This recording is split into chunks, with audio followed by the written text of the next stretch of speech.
संस्कार, संस्कृति और शिक्षा तीनों मूल मंत्र हैं आलोक के। मुझे कभी कभी लगता है कि हमारे दूसरे लोग हमारी प्रशंसा ज़्यादा करते हैं और हम शायद अपने उन सभी कामों के प्रति अलग तरह के विचार रखते हैं। यूँ लगता है ये हमारी ज़बरदस्ती का बोझ है। जैसे प्रार्थना सभा में संस्कृत के श्लोक हम बोलते हैं।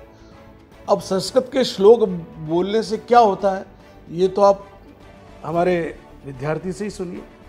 न्यूरोसर्जन बनने के बाद धीरे धीरे समझ में आया मुझे कि जो संस्कृत हमने स्कूल में पढ़ी है, संस्कृत के श्लोक जो पढ़े हैं, उसका कितना बड़ा योगदान हमारी मेमोरी बिल्डिंग में होता है। और वो आज मैं अपने पेशेंट्स में भी लगाता हूँ। मेरे पेशेंट्स को मैं संस्कृत श्लोका घर में पूजा करने के लिए बोलता हूँ और उससे उनकी स्पीच इम्प्रूव हुई। मेरा अपना बेटा जो है छोटा था तब लिस्पिंग करता था, उसे अपना नाम पूरा बोलना नहीं आता और मैं उसके साथ में संस्कृत के श्लोक गाया करता था। धीरे धीरे आज वो एकदम से फ्लुएंट बोल गया, उसका स्पीच इम्प्रूव हो गया।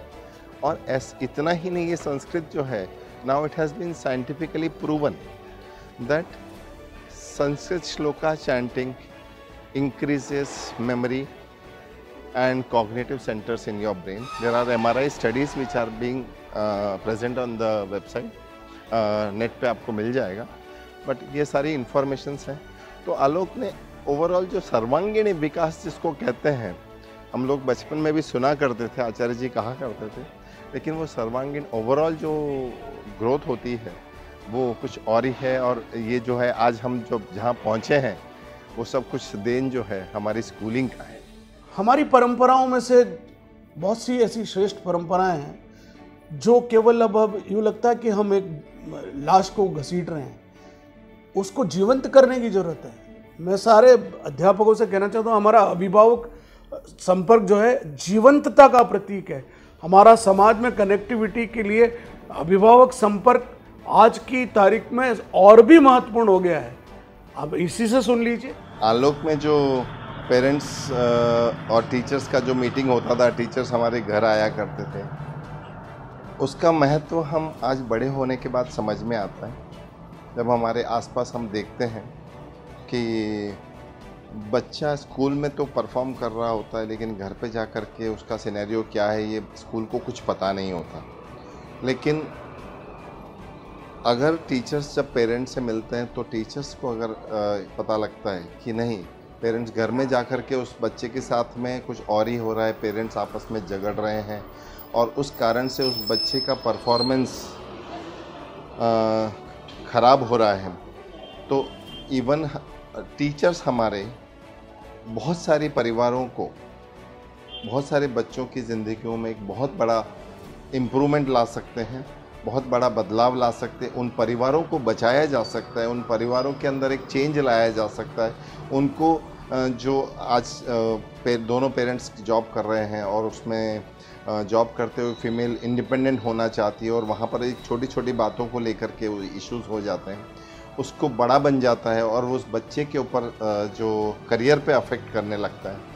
तो जब टीचर्स और ये मीटिंग अगर होती है तो उसका बहुत बड़ा इम्पोर्टेंस हो सकता है, जो हमें स्कूल में होता था, जिस बारे में हम कभी सोच नहीं पाते थे, पर हम अब बड़े शहरों में रह कर के, पुणे जैसे शहर में रह कर के मुझे ये बात पता लगती है, ये देखता हूँ कि आए दिन कॉमनली होता है। तो ये बहुत बड़ी इम्पोर्टेंट बात है। आचार्य जी जो बात कहा करते थे, 30-35 साल हो गए उस बात को, लेकिन आज लगता है आज जिस समाज में हम रह रहे हैं उस समाज में ये कॉमन बातें हो गई हैं जो वो उस समय सोचा करते थे कि ऐसा होगा समाज में। तो ये बातें आज हम देख रहे हैं। तो जो बातें उस समय हमने सीखी थी उसका महत्व आज समझ में आ रहा है। तो आचार्य जी के तो हम जितने ऋणी रहेंगे, शायद मेरे ख्याल से हम हमेशा ही रहेंगे, वो कर्ज तो हम कभी उतार नहीं पाएंगे। तो ये बातें बहुत सीखने लायक थी। Alok means a life for me, मेरे लिए जीवन है और जीवन का दर्शन जो मैं कहूँ, जो कुछ सीखा है, फाउंडेशन हुई है हमारी, वो सब कुछ आलोक में हुई है।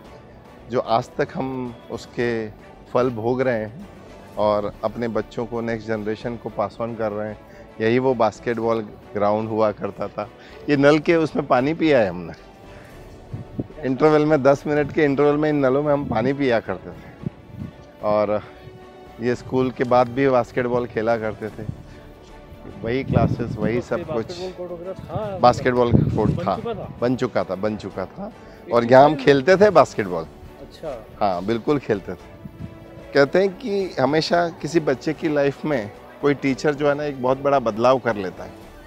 बस वो मेरा 9th का स्टैंडर्ड होगा, सारी एनर्जी लगाई और सारी एनर्जी मैंने उसमें लगा दी और पढ़ाई में, और उसके बाद मैं आज डॉक्टर बन गया। आलोकाइट्स में तो यही कहूँगा कि सरस्वती वंदना कभी भूलना नहीं है, संस्कृत श्लोक का कभी भूलना नहीं है, और एक और सजेशन दूंगा इस मेडिटेशन। ये 3-4 चीज़ें हैं, और जो स्कूल में शारीरिक व्यायाम होते हैं उतना करना है, क्योंकि ये लाइफ लॉन्ग चलने वाला है और ये इतना काम आएगा आपको, उसकी कीमत आज नहीं समझेगी, लेकिन वो आपके करियर बिल्डिंग से लेकर के लाइफ बिल्डिंग तक एंड नेक्स्ट जनरेशन तक चलती रहेगी। Thank you.